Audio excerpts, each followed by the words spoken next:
Bom dia, meus queridos alunos. Professor Sarta, e mais uma aulinha de física. Hoje nós vamos falar de um assunto interessante, que são as oscilações, né?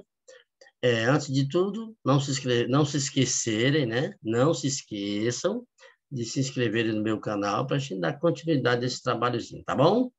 Então, essa aula aqui é interessante, é uma aula mais conceitual, então a gente vai tratar só dos conceitos, conhecer alguns conceitos, fazer uma preparação para trabalhar com ondas, né, que é um assunto principal, né?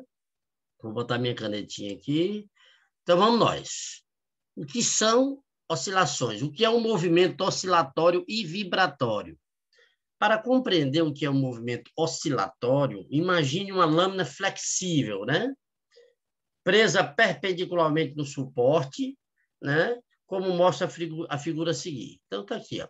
Você prende uma mola no suporte, nesse momento que você não flexibiliza ela para canto nenhum, você veja que ela está paradinha, nem puxa para cá, nem puxa para cá, ela está numa chamada posição de equilíbrio, tá bom? Então, todos os pontos que constituem a lâmina que estão em posição de equilíbrio na figura 1, todos os pontos que constituem a lâmina estão em posição de equilíbrio. Se a gente inclina essa lâmina para a direita ou para a esquerda, né? E a gente solta essa lâmina, ela começa a oscilar em torno da posição de equilíbrio. Eu puxo para cá, quando eu solto, ela passa daqui, passa direto, vai para o outro lado. Ó. Ela fica em torno da posição de equilíbrio, tá certo? Então, o movimento oscilatório é só isso. O movimento é oscilatório quando ocorre periodicamente, aí a gente trata essa palavra periodicamente, é fundamental. Assim, num determinado espaço de tempo, né, ela fica passando em torno da posição central, né? Isso é o que nós chamamos de movimento oscilatório, e essa posição central é o que a gente chama de posição de equilíbrio, ok? Bem simples, né? Então, vamos ver aqui algumas observações. De maneira geral, a distinção entre movimento oscilatório e movimento vibratório não é muito clara, né? Há cientistas que definem uma vibração como uma oscilação que se repete. Há cientistas que definem uma vibração como uma oscilação que se repete, né? Outros dizem que os termos oscilatórios e vibratórios são sinônimos. Outros ainda dizem que uma vibração equivale a uma oscilação completa. Então, nós vamos trabalhar aqui em cima da oscilação completa, tá certo? Nós não vamos falar vibração nem oscilação, nós vamos falar agora tudo oscilação, né? Como se fosse um movimento que oscila de um lado para o outro. Então, quando ela vai de um canto para o outro, ela oscila. Então, a gente não vai mais falar vibrar. E quando for completa, a gente vai ter um nome particular, tá certo? Vamos já falar sobre isso. Quais são as grandezas relevantes no movimento oscilatório? Por se tratar de um movimento repetitivo, né, a análise das vibrações no movimento oscilatório pode ser feita através de dois conceitos importantíssimos, que é o conceito de período e o conceito de frequência. E isso aqui é todo o objetivo dessa introdução do movimento oscilatório, é conhecer o que é um período, o que é uma frequência. E como eles se aplicam, essas grandezas são aplicadas nesses movimentos, tá certo? O período T, a gente vai chamar de T maiúsculo, né? É o que nós chamamos de intervalo de tempo que ele percorreu, né? Desde a sua saída até a sua volta, ou seja, uma oscilação completa, tá certo? E a frequência do movimento oscilatório é o número de oscilações que é realizada durante um determinado tempo, né? Então, eu pego, por exemplo, um carro, né? O motor do carro ele tem uma rotação por minuto, né? Quantas rotações por minuto? Essa quantidade de rotações por minuto, por tempo, por unidade de tempo, é o que a gente chama de frequência, tá certo? Então, se ele oscilou 100 vezes em um minuto, a gente diz que ele tem 100 rotações por minuto. E aí a gente vai estabelecer a grandeza, como é considerada essa grandeza no Sistema Internacional de Unidades, né? Então, ó, a relação matemática é só essa aqui, ó. O período é o inverso da frequência e vice-versa, tá certo? E no Sistema Internacional de Unidades, o período é medido em segundos, a unidade de tempo. E a frequência é em hertz, ok? Hertz, né? Ciclos por segundo, ok, gente? Então, vamos para frente, considerando os nossos conceitos. Tem outra grandeza importante, que é a grandeza chamada de amplitude. Amplitude é a maior distância entre o ponto de equilíbrio e a sua distensão maior. Então, ó, observe que a gente abriu isso aqui tudinho. Essa aqui é a maior distância. Essa maior distância é que a gente vai chamar de amplitude. Então, a amplitude de movimento oscilatório é a maior medida, a maior distância do corpo em relação à posição de equilíbrio. Bem simples, né? 3 grandezas. Período, né, que é o tempo completo de uma oscilação, desde a sua saída até o seu retorno. Frequência é o número de oscilações durante um determinado tempo. E amplitude, que é a maior distância em relação à posição de equilíbrio. Tá certo? Vamos para frente. São conceitos simples, como eu falei, a gente não vai fazer nenhuma conta, a gente só vai falar conceitualmente sobre o movimento oscilatório. Ó, movimento harmônico simples, aí a gente já vai caracterizar como um movimento oscilatório, mas a gente vai tratar em particular, o chamado MHS. É um movimento periódico de um corpo em torno de um ponto de equilíbrio, quando o corpo é submetido a uma força restauradora. O que é essa força restauradora? Que faz, por exemplo, o sistema massa-mola, vocês vão ver, a gente estica a mola, a força que faz voltar é a força elástica. Então, a força elástica vai ser uma força restauradora, tá certo? A aceleração desse movimento é dirigida para a posição de equilíbrio. A sua intensidade é proporcional à distância em relação à posição de equilíbrio. É que, se vocês analisarem a grosso modo, pegue uma mola, à medida que vocês esticam, quando vocês soltam, vai ter maior ou menor velocidade, vai ter maior ou menor aceleração, e sempre no sentido da posição de equilíbrio, aquela que você começou a distender a mola, uma baladeira, um estilingue, né? O mesmo procedimento, ok, gente? O caso típico de MHS é o sistema massa-mola, é o que eu falei, é o que sempre é cobrado nas questões vestibular.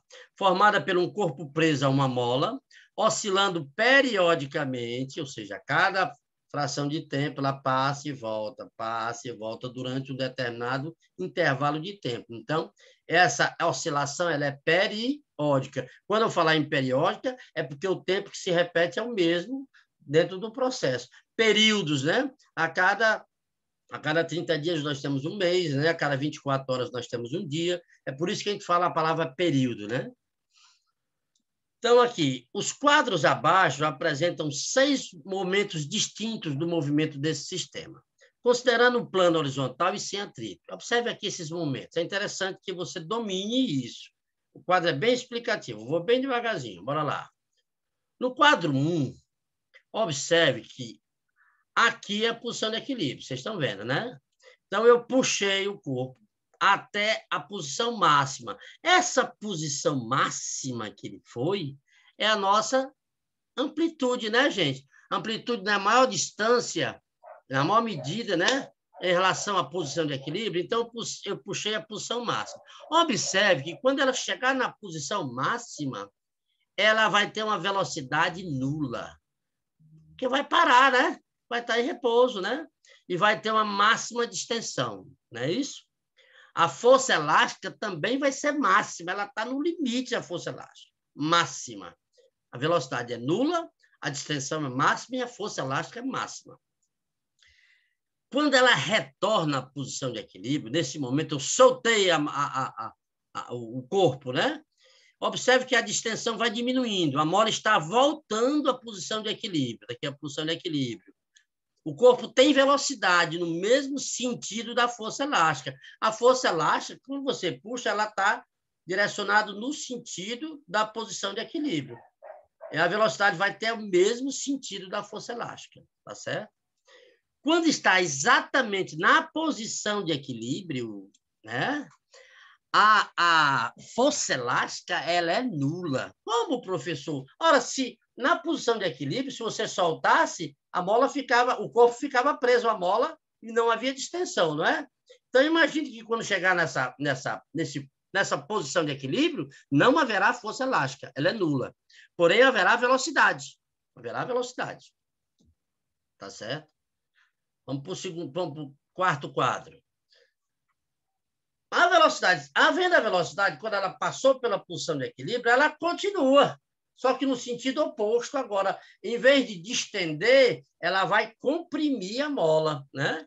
Então, por inércia, o movimento é por inércia. Soltou, por inércia a gente fala que um corpo que está em velocidade constante permanece em velocidade constante até que uma força atua sobre ela. E a força que vai atuar para que esse corpo pare vai ser a força elástica, só que no sentido sempre na posição de equilíbrio. Então, observe bem que a força elástica volta a atuar, mas no sentido contrário da velocidade. O corpo vai nessa velocidade aqui, mas a força elástica vai no sentido contrário, que vai fazer com que o corpo pare aqui no final do sistema massa-mola. Tá certo? Quando houver uma compressão máxima, vai acontecer aonde, professor? No menos A. Professor, que é esse A? Não é a amplitude.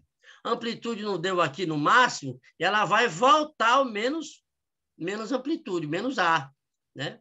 Então, essa aqui, nesse caso, o corpo vai parar novamente. Então, a velocidade será nula.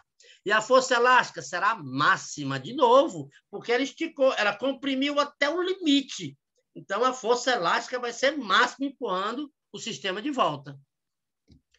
E aí, volta para a posição de equilíbrio. Na posição de equilíbrio, né, a força elástica é o quê? Nula, porque está na posição de equilíbrio, não há força, né? Porém, o corpo ainda tem velocidade. Aí vai fazer com que passa de novo pela posição de equilíbrio e vai distender de novo. E assim sucessivamente. Por isso o movimento é periódico. Então, esse é o chamado movimento harmônico simples. Ok, gente? Passemos adiante. Algumas considerações. Vamos fazer essa leitura.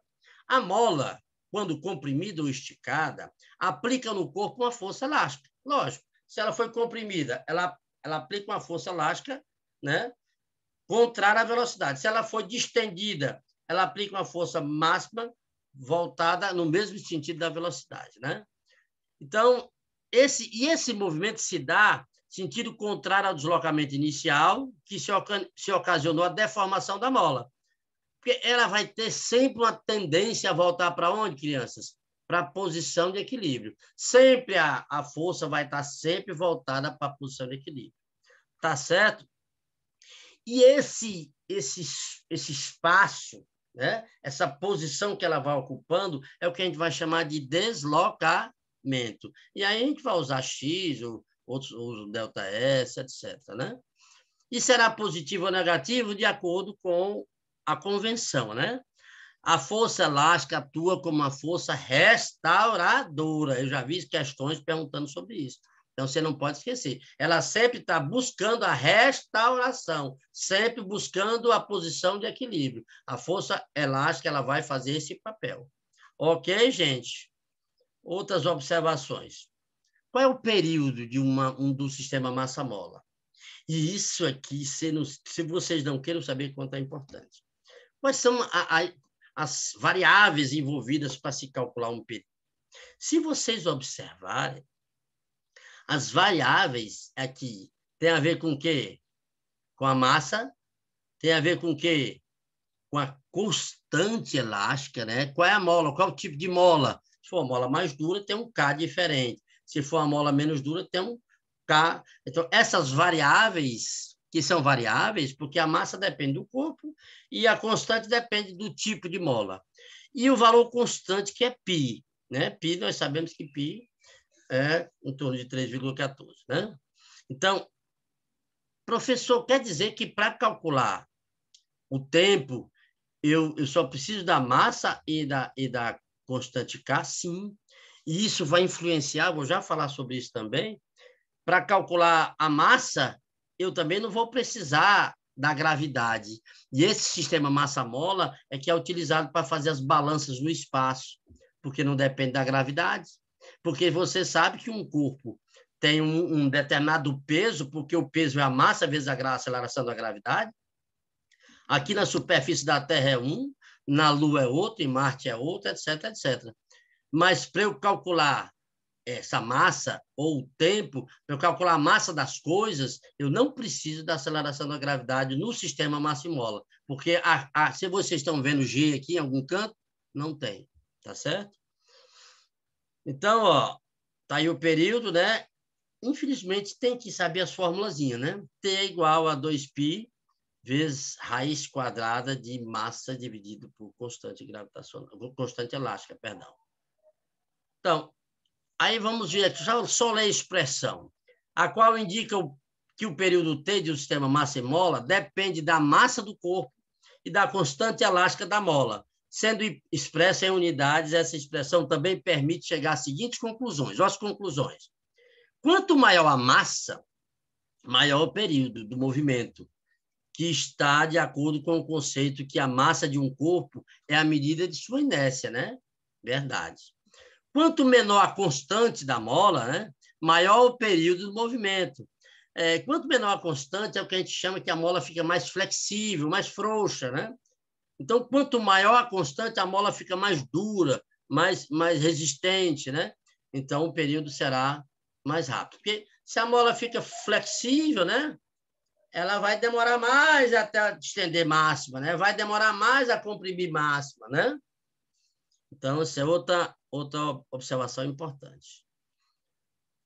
Como o período só depende da massa e da constante elástica, a oscilação do sistema massa-mola ideal apresenta o mesmo período tanto em um plano horizontal, no qual os efeitos da aceleração da gravidade são eliminados, né?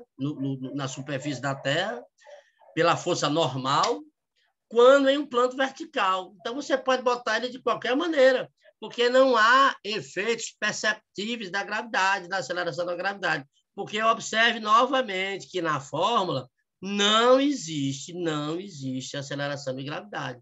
Então, eu posso botar em cima de um plano perfeitamente liso, onde não haverá influência das forças peso e normal, se anularão, né? Como eu posso botar na vertical, porque não vai influenciar. Ah, professor, quer dizer que se eu soltar a mola aqui, no vertical, vai ser igual à horizontal? Vai, porque a aceleração da gravidade ela não é levada em conta nesse cálculo.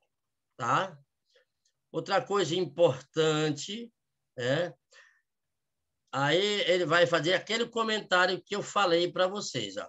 Como o período do sistema massa e mola ideal não depende da amplitude do movimento, nem do local, observe que também não fala nem amplitude, né? O período, né?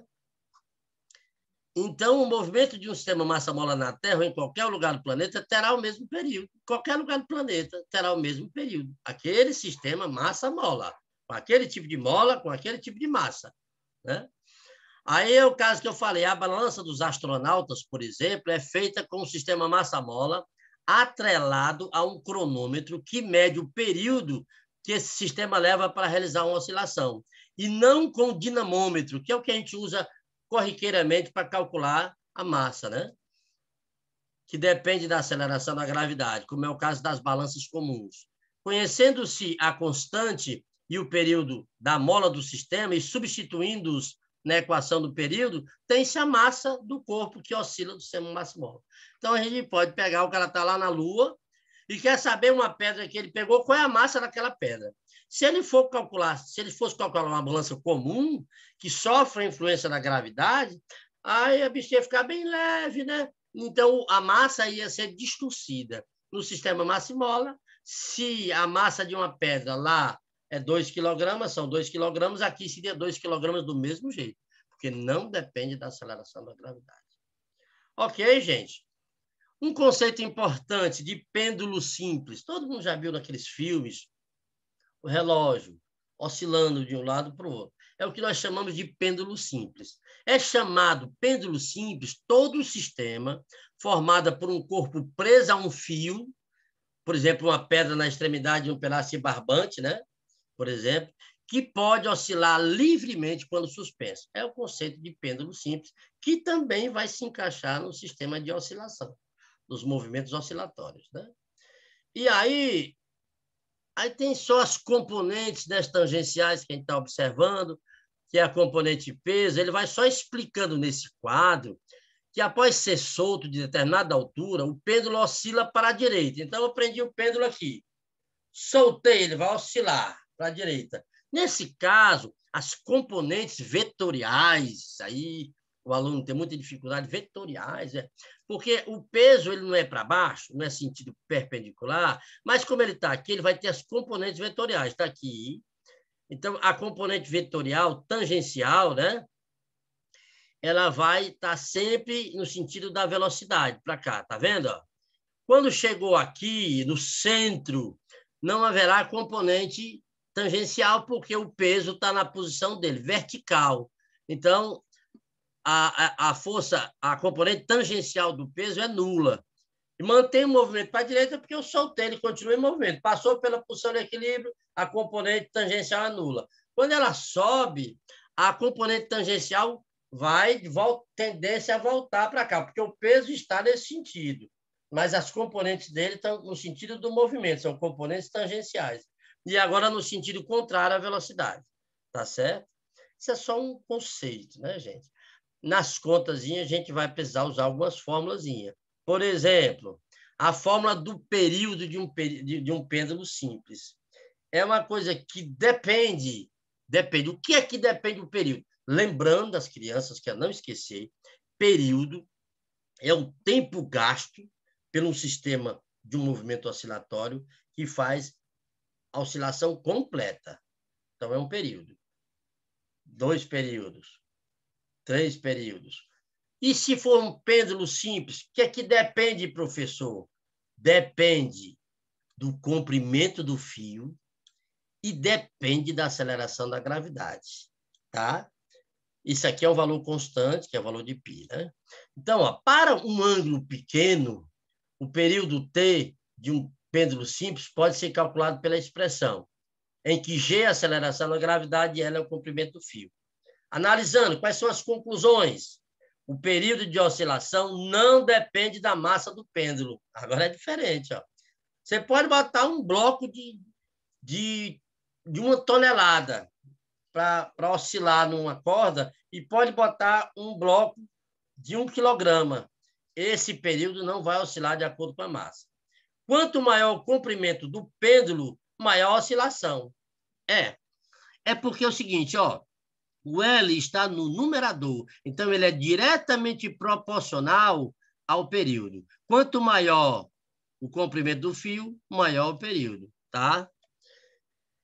E em lugares onde a aceleração da gravidade é alta, o período é pequeno. Por quê, professor? Porque o G está no denominador. Na matemática, a gente explica que o G é inversamente proporcional ao período. Então, quanto maior for a gravidade, menor será o período. Ok, gente?